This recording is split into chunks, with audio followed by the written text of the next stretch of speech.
Welcome back to another episode of the Reactoon podcast.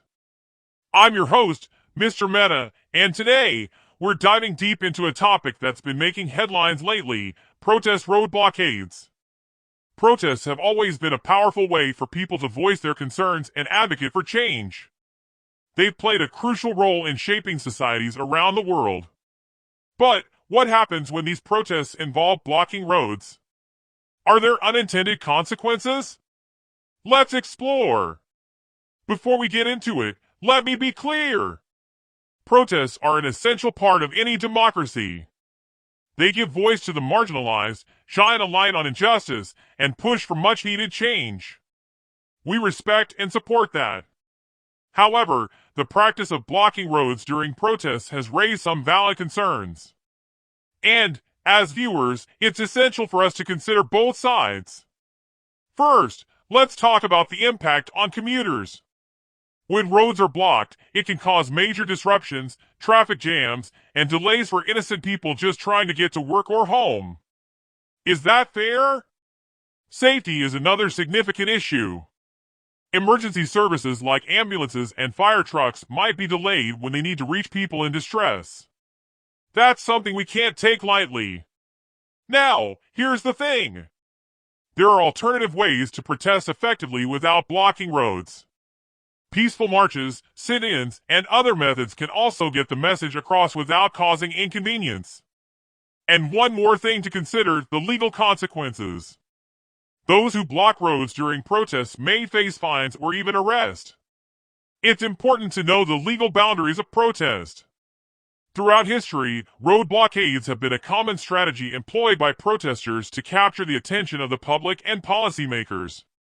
Yet, as we discuss today, it's crucial to scrutinize whether this method remains effective and whether the benefits outweigh the drawbacks. One facet that often goes overlooked in the discourse surrounding road blockades during protests is the economic impact on communities. When roads are blocked, it's not just traffic that comes to a standstill. Businesses may suffer due to reduced customer flow, and local economies can take a hit. The ramifications extend beyond the immediate inconvenience and can pose long-term challenges to the livelihoods of those in the affected areas. In today's digital age, media coverage plays a pivotal role in shaping public opinion. The dramatic visuals of road blockades can dominate headlines and social media feeds, amplifying the message of protesters. However, it's imperative to examine whether this coverage always aligns with the intended purpose of the protest, or if, at times, it can inadvertently overshadow the core message that activists are trying to convey. To truly grasp the impact of road blockades during protests, we must consider the perspectives of the communities directly affected. Residents, local businesses, and law enforcement all have unique viewpoints on these disruptions. Their voices provide essential context, shedding light on the practical consequences and challenges that arise on the ground. Public opinion on this topic varies widely. We'd love to hear your thoughts in the comments below. Do you think road blockades during protests are justified? It's heart-wrenching to confront the tragic consequences of road blockades during protests. In the chaos that ensues, ambulances carrying critical patients can be delayed, sometimes with fatal results. Students who've dedicated a year to preparing for an exam may miss their chance, dreams slipping through their fingers. A missed job interview could mean unemployment, affecting not just one individual but their entire family.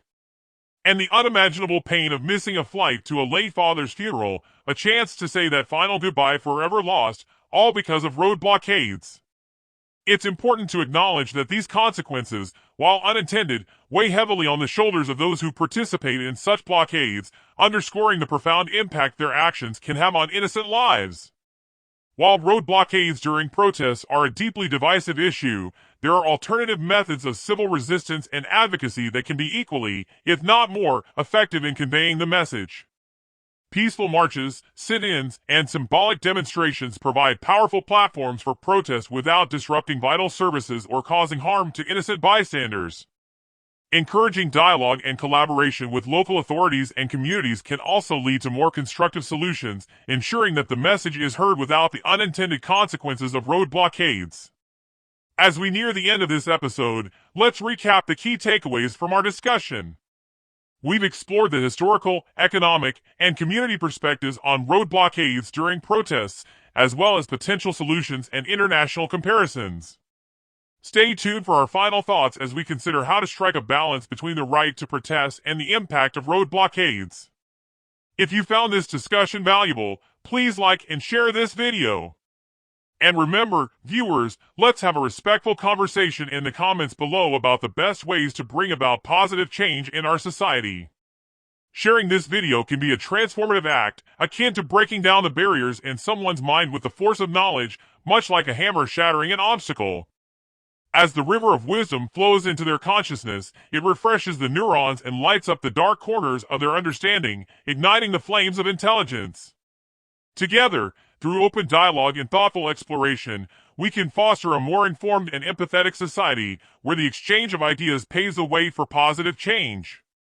That's all for today's episode of Reactoon Podcast. Thank you for joining me, Mr. Meta, in this important conversation. Stay tuned for more thought-provoking discussions right here on Reactoon.